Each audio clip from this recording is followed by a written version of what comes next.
ओम शांति। बाबा कहते बच्चे, अविनाशी ज्ञान रत्नों से झोली भरनी है। जितना तुम ज्ञान रत्नों का दान दोगे, भविष्य में तुमको उतनी प्राप्ति होगी। बाबा भी आकर तुम्हें रत्न बांट रहे हैं। रत्न भी कितने कीमती हैं। एक एक रत्न लाख रुपए का है। इसीलिए दिन भर में तुमने कितने रत्न दूसरों को बांटे, उतने लाख रुपए तुम्हारे जमा होते गए। 21 तारीख की वाणी है।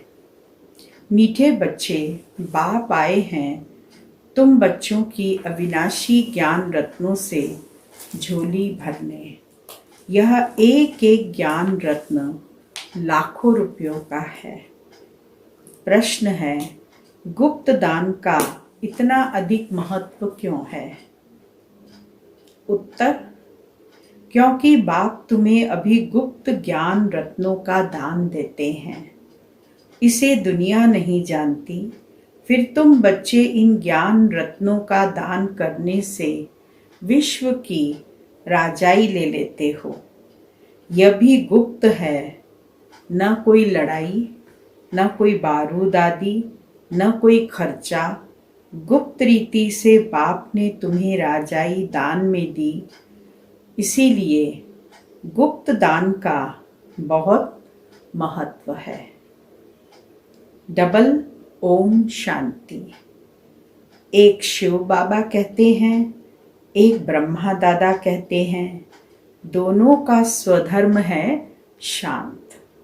दोनों ही शांति धाम में रहने वाले हैं। तुम बच्चे भी शांति धाम में रहने वाले हो। निराकार देश में रहने वाले आए हो साकारी देश में पार्ट बजाने।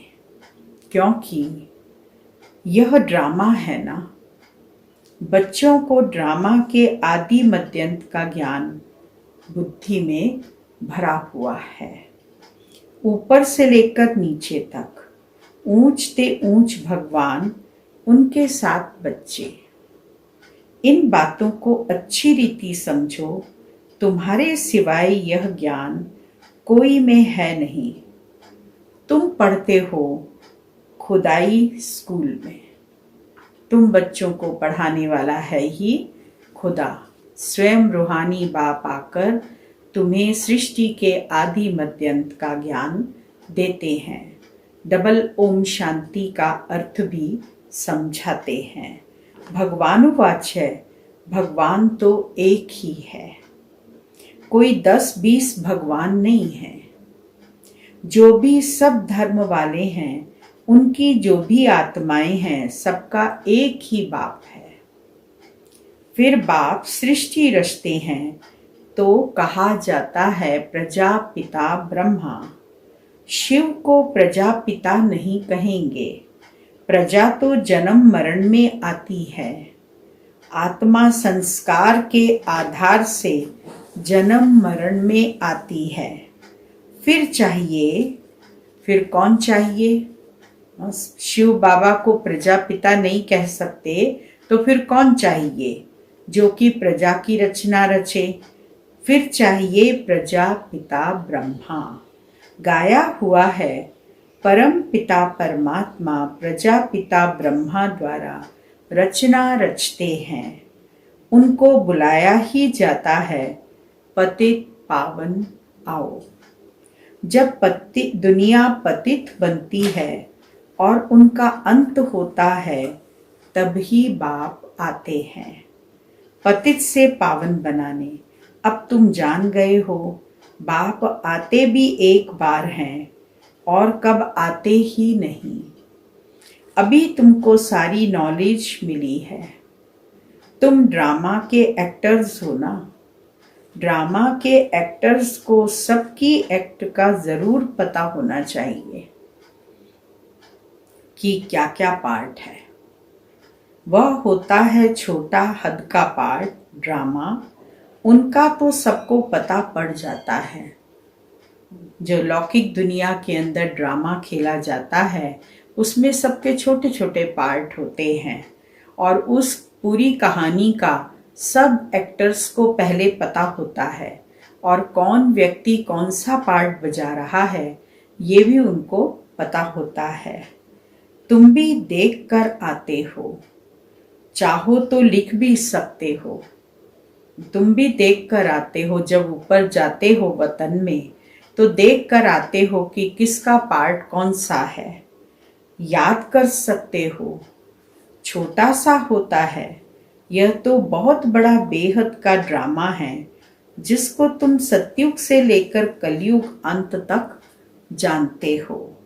अभी तुम बच्चे जानते हो हमको बेहद के बाप से बेहद का वर्षा मिलता है, फिर हद के बाप से हद का वर्षा मिलता है, हद की प्रॉपर्टी मिलती है। लौकिक बाप जो है वो हद की प्रॉपर्टी देगा, कुछ करोड़ों की संपत्ति होगी, अरबों की संपत्ति होगी, मकान होंगे और वैभव होंगे, वो देगा। लेकिन बेहद का बाप तो 21 जन्मों के लिए विश्व की बादशाही देते हैं। बाबा ने समझाया था, राजाएं जो बनते हैं वह अगले जन्म में उन्होंने क्या किया होता है। जो राजा बनते हैं, दान पुण्य आदि करने से एक जन्म के लिए राजा बनते हैं। पिछले जन्म में दान पुण्य किया गरीबों को और भी चीज जगह पर, तो फिर अगले जन्म में जाके राजा बनते हैं। ऐसे नहीं कि वह दूसरे जन्म में भी बनेंगे, कंटिन्यू बनते जाएंगे। अगर राजा बनने के बाद भी दान पुण्य करेंगे तो जाके दूसरे जन्म में बन सकते हैं, नहीं तो फिर नहीं बन पाएंगे। तुम जो सतयुग में राजाएं महाराजाएं थे, ऐसे मत समझो कि तुम्हारी राजाई कोई गुम हो जाती है। फिर जब भक्ति मार्ग होता है तब भी वह जास्ती दान पुण्य करते हैं, तो वह भी राजाई में जाते हैं, परंतु वह फिर हो जाते हैं विकारी राजाएं। तुम ही जो पूज्य थे सो फिर पुजारी बने हो, वह होता है अल्पकाल का सुख। दुख तो सिर्फ अभी होता है, अभी तमो प्रधान में भी तुमको सुख है। कोई लड़ाई झगड़े की बात नहीं, यह तो बाद में होता है। जब लाखों की अंदाज में हो जाते हैं तब लड़ाई आदि शुरू हो जाती है। तुम बच्चों को तो सतयुग त्रेता द्वापर में भी सुख है। जब तमो प्रधान शुरू होता है तब थोड़ा दुख होता है। जब तमो प्रधानता शुरू हो जाती है तो फिर तुम बच्चों को थोड़ा थोड़ा दुख आने लगता है। अब तो है ही तमो प्रधान। बाबा समझाते हैं, यह है ही तमो प्रधान दुनिया। तुम जानते हो यह बेहद का ड्रामा है, इनसे कोई भी छूट नहीं सकता। मनुष्य जब दुख में तंग हो जाते हैं तब कहते हैं भगवान ने ऐसा खेल क्यों रचा है। जब दुखी हो जाते हैं मनुष्य आत्माएं तो दुख में आकर के कहती हैं कि भगवान ने ऐसा खेल क्यों रचा है। अगर भगवान रचे ही नहीं तो दुनिया ही नहीं होती। अगर भगवान ये रचता नहीं तो फिर दुनिया कहाँ होती। कुछ नहीं होता। रचता और रचना तो है ना, उनकी डिटेल भी है। सतयुग से कलयुग अंत तक बाकी थोड़े रोज हैं। तुम भी प्रैक्टिकल में देखेंगे, पहले से ही तो नहीं दिखाएंगे। 5000 वर्ष का बाकी थोड़ा चक्र है, वह अभी थोड़े ही दिखा देंगे। जब होगा तब उनको भी साक्षी हो देखेंगे। जो होना होता है वह कल्प पहले मुआफिक होगा। यह तो देखते ही हो तैयारियां हो रही हैं, विनाश तो होगा जरूर। सबकी तैयारी हो रही है, वो ड्रामा में पहले से ही नूंद है। विनाश जरूर होगा। अब तुम बच्चों को बाबा समझाते हैं, तुम्हारी आत्मा जो तमो प्रधान बनी है उनको भी यहाँ सतो प्रधान बनाना है। यह तुम अभी समझते हो। बाप गुप्त आते हैं, गुप्त ही तुमको ज्ञान दे रहे हैं। दुनिया में कोई नहीं जानते, गुप्त रीति तुम विश्व का राज्य लेते हो। कोई भी आवाज नहीं, बिल्कुल ही गुप्त दान कहा जाता है ना।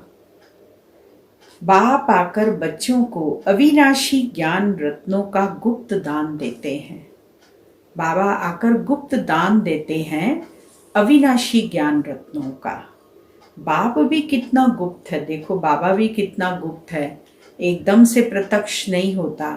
धीरे धीरे जब बच्चे बढ़ते जाते हैं तो ऑटोमेटिक सबको पता चलता जाता है, नहीं तो गुप्त रीति आकर बाबा ज्ञान रत्न बच्चों की झोली में डालते हैं। कोई नहीं जानते यह सब कहाँ जाते हैं, ब्रह्मा कुमार कुमारियां क्या करते हैं, कुछ समझते नहीं। तुम बच्चे जानते हो बाबा कितना गुप्त है। तुम बच्चों को गुप्त विश्व का मालिक बनाते हैं। न कोई लड़ाई, न कोई बारूद, न कोई खर्चा, कोई खर्चा नहीं, न कोई लड़ाई, न कोई बारूद। यहाँ तो एक छोटा गांव लेने में ही कितने झगड़े मारा मारी चल पड़ती है। तो बाप आकर गुप्त दान देते हैं, अविनाशी ज्ञान रत्नों से तुम्हारी झोली भरते हैं। कहते हैं भर दो झोली शिव भोला भंडारी। शिव परमात्मा को याद करते हैं, शिव बाबा को, तो कहते हैं हमारी झोली भर दो भोले भंडारी। तुम जानते हो शिव बाबा हमारी अविनाशी ज्ञान रत्नों से झोली भर रहे हैं। तो एक एक रत्न लाखों रुपयों का है।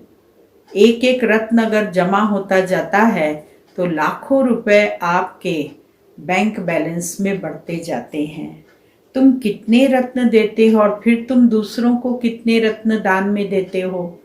तुम दूसरों को भी दान में दोगे तो उन रत्न वो तो उनको मिलेगा ही, लेकिन साथ साथ तुम्हारा भी क्या होगा, बढ़ता जाएगा। फिर तुम कितने दानी बनते हो यह भी गुप्त है। देवताओं को कितने हथियार बुझाएं आदि दे दी हैं, वास्तव में है कुछ भी नहीं। सतयुग में देवताओं को इतनी बुझाएं आदि तो होती नहीं। कलयुग में कितने अनेक प्रकार के हथियार दे दिए हैं। विनाश के लिए बॉम्ब्स हैं तो फिर तलवार बाण आदि क्या करेंगे। तुम कहते हो ज्ञान खड़क ज्ञान तलवार, तो उन्होंने हथियार समझ लिए हैं। ज्ञान खड़क ज्ञान तलवार, ज्ञान तलवार अर्थात ज्ञान जितना महीन होगा उतनी तलवार भी हमारी तेज होगी। और हम जितना दूसरों को ज्ञान की तलवार से सबको ज्ञान बांटते रहेंगे। और वध हमको किसका करना है, कोई आत्माओं का नहीं करना है, परंतु आसुरी शक्तियाँ जो हमें परेशान करती हैं, हमारे अंदर हैं 5 विकार, उनका वध ज्ञान तलवार से हमको करना है, ज्ञान खड़क से हमको करना है। इसीलिए बाबा कहते हैं कि मैं आकर के तुमको बाण आदि देता हूँ, तो तुम बाणों का क्या करेंगे। तुम कहते हो ज्ञान खड़क ज्ञान तलवार, तो उन्होंने हथियार समझ लिए हैं। तो चित्रकार ने क्या किया, हाँ, अगर आपने कहा असुर तो उसने असुर बना दिया, बड़े बड़े बाल, दांत, नखून, बड़े बड़े भयंकर चेहरा, असुर बन गया। और आपने कहा कि ज्ञान तलवार, तो उसने तलवार बना दी, खड़क बना दिया, माने हथियार बना दिए और देवी देवताओं के हाथ में दे दिए। तो कहने का मतलब क्या है कि चित्रकार अपनी भाषा में प्रदर्शित करता है कि ये चीज़ ऐसी होती है। तो इसीलिए बाबा कहते उन्होंने हथियार समझ लिए हैं, है कुछ भी नहीं। तुमको तो गुप्त दान मिलता है, तुम फिर सबको गुप्त दान देते हो। तुम जानते हो बाबा हमको श्रीमत दे रहे हैं, श्रीमत है ही भगवान की। तुम जानते हो हम आते हैं नर से नारायण बनने। उनको सर्वगुण संपन्न 16 कला संपूर्ण दैवी गुणधारी कहा जाता है।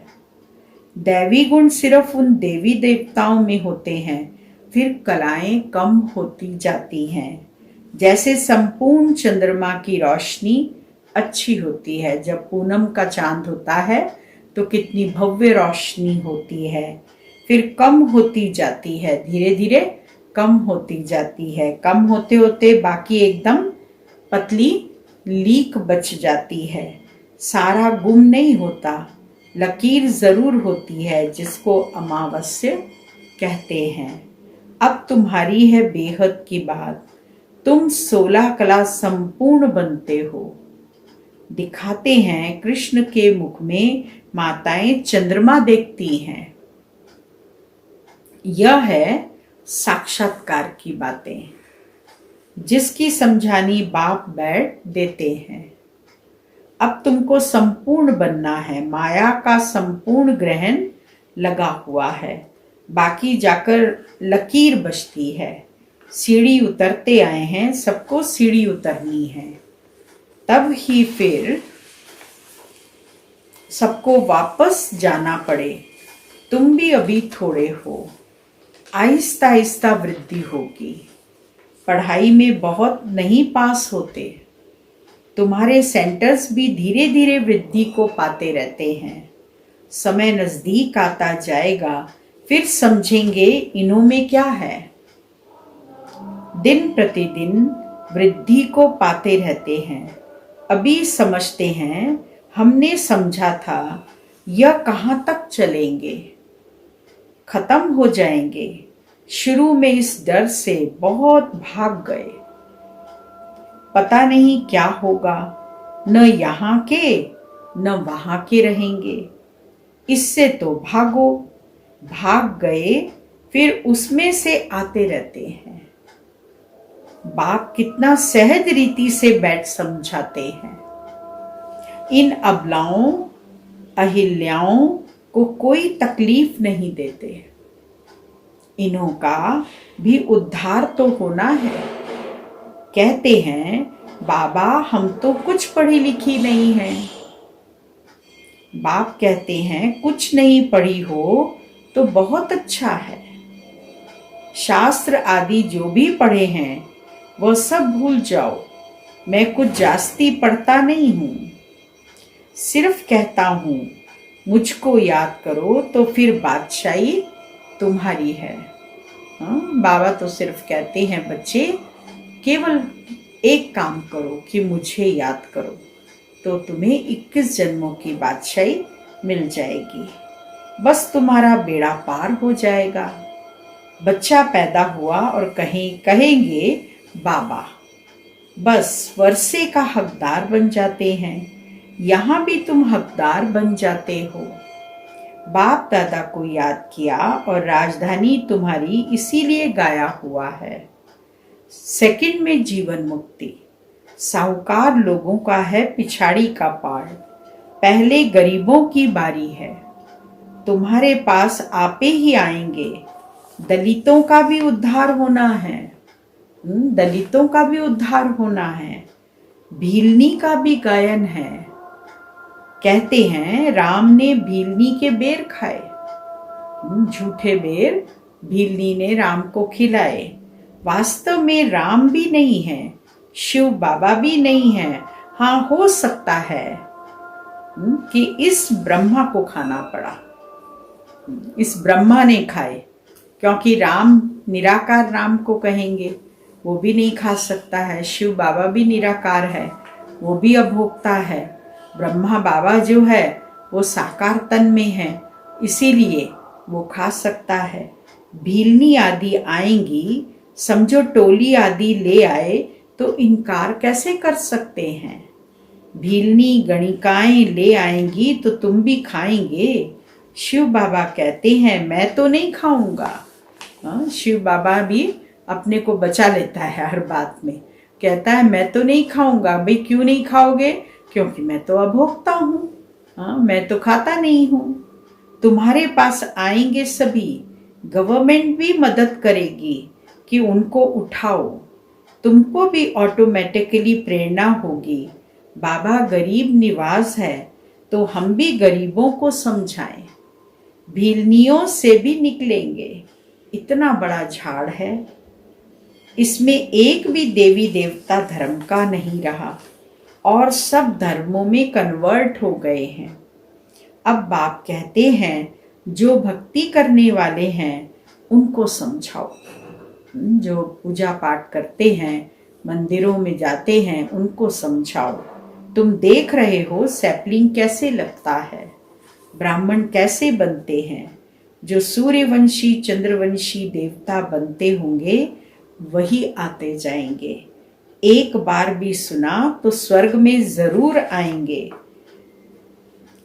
बाबा ने काशी कलवट का भी मिसाल सुनाया है। शिव पर जाकर बलि चढ़ते हैं। काशी कलवट में, बनारस में, काशी जी में बाहर में कुआं बना हुआ है। अभी तो उस कुएं को बंद कर दिया है, लेकिन उस कुएं के अंदर तलवार लगी हुई थी। तो लोग जाते थे वहाँ, शिव के दर्शन करते थे और बहुत सारे लोग समझते थे कि यहाँ पर ही अगर हम मर गए तो हमारी गति सदगति हो जाएगी।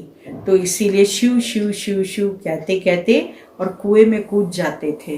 तो तलवार से चोट लगती थी, कोई कट जाते थे, वहीं पे मर जाते थे।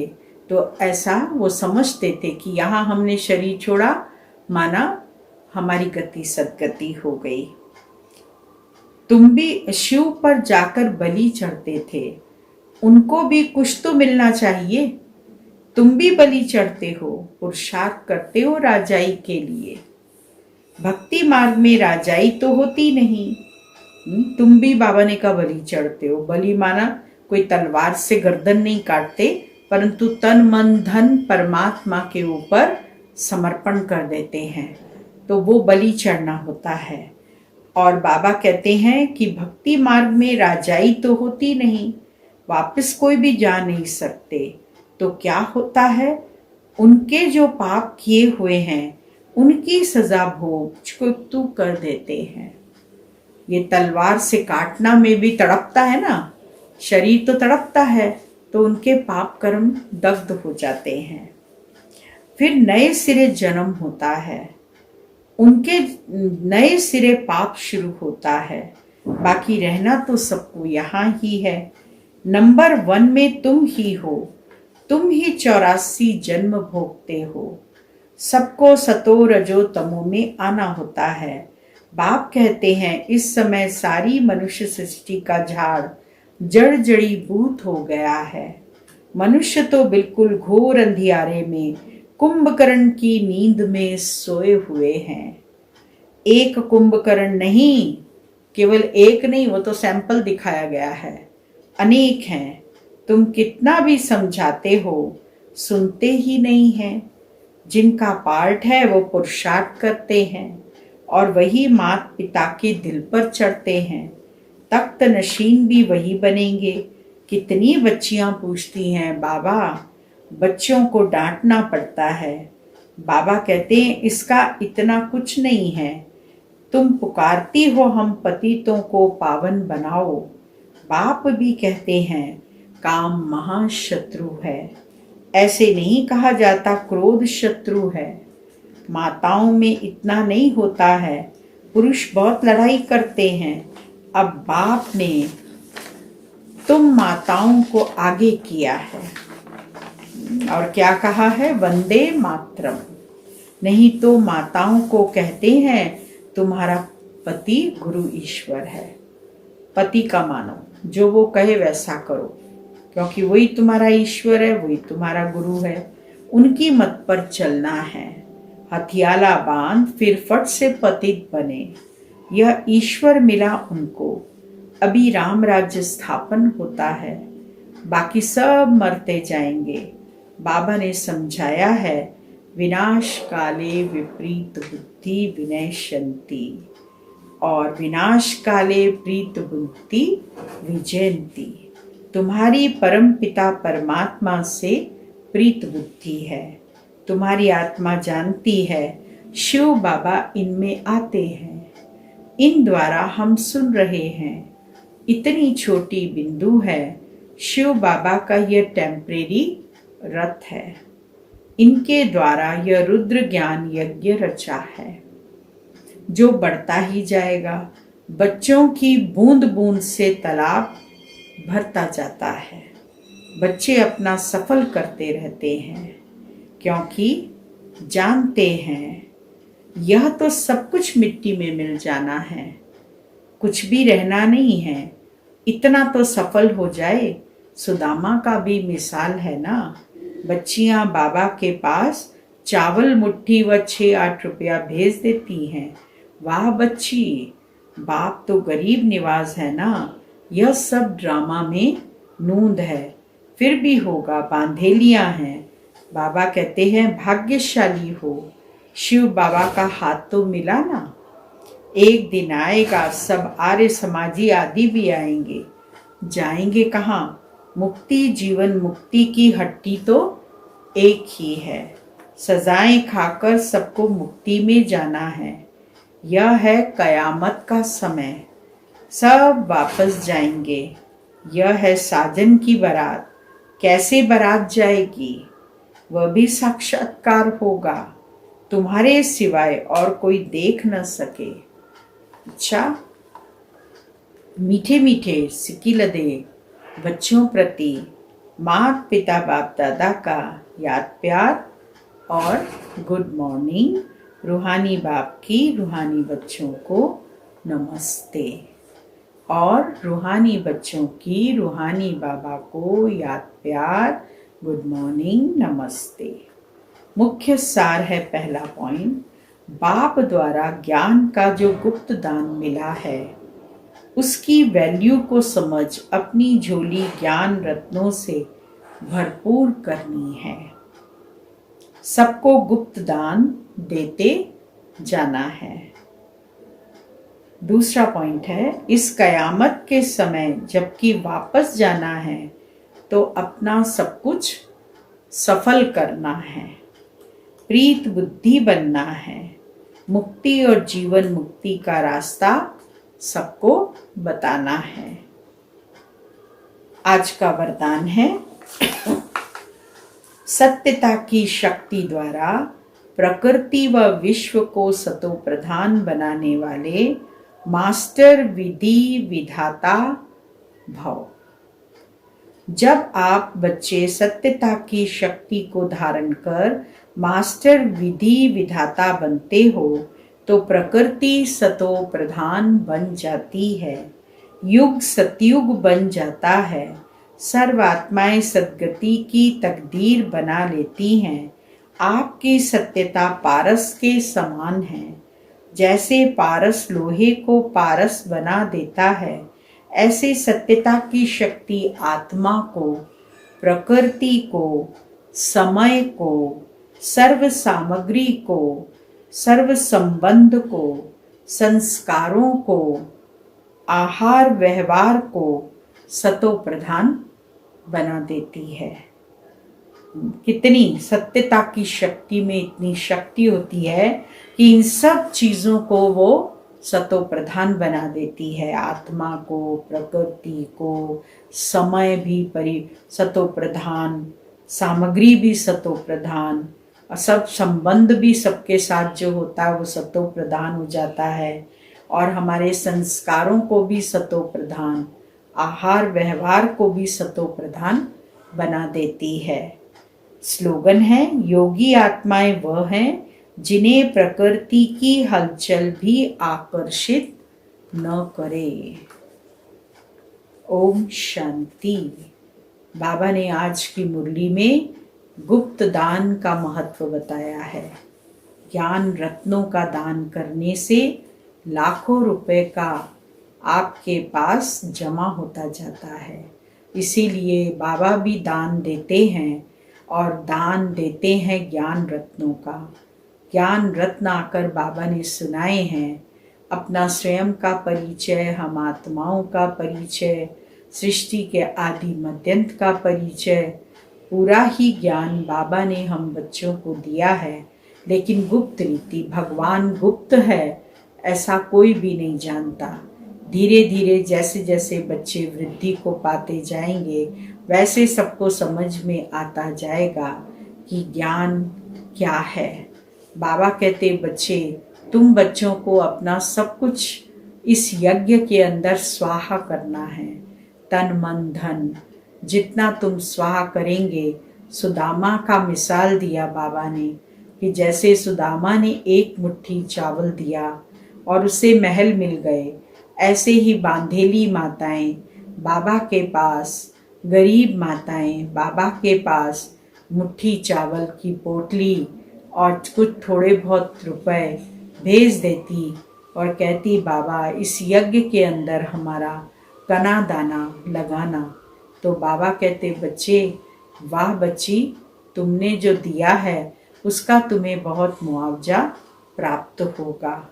इसीलिए हम बच्चों को भी अपनी चेकिंग करनी चाहिए कि हम तन मन धन कितना बाबा के यज्ञ में लगाकर कार्य कर रहे हैं। ओम शांति। आज का ज्वालामुखी योग का पॉइंट है, ज्वाला रूप बनने के लिए यही धुन सदा रहे कि अब वापस घर जाना है अर्थात उपराम। जब अपने निराकारी घर जाना है तो वैसा अपना वेश बनाना है, तो जाना है और सबको वापस ले जाना है। इस स्मृति से स्वतः ही सर्व संबंध, सर्व प्रकृति के आकर्षण से उपराम अर्थात साक्षी बन जाएंगे। साक्षी बनने से सहज ही बाप के साथी व बाप समान बन जाएंगे। अभी दीदी मनमोहिनी जी का महीना चल रहा है और इसमें हम सब तपस्या भी कर रहे हैं, उनकी विशेषताओं को भी सुन रहे हैं। और आज की जो उनकी विशेषता है वो है बेहद की दृष्टि और बेहद का दृष्टिकोण। दीदी कभी तेरे मेरे की हदों में नहीं आई। यह जोन अथवा यह एरिया इसकी है या उसकी है, इस प्रकार की भाषा दीदी के मुख से कभी नहीं सुनी। वे सदा बेहद में रही, बेहद की सोच व समझ से सबकी पालना की। मैं और मेरेपन की भाषा से मुक्त रही। ओम शांति।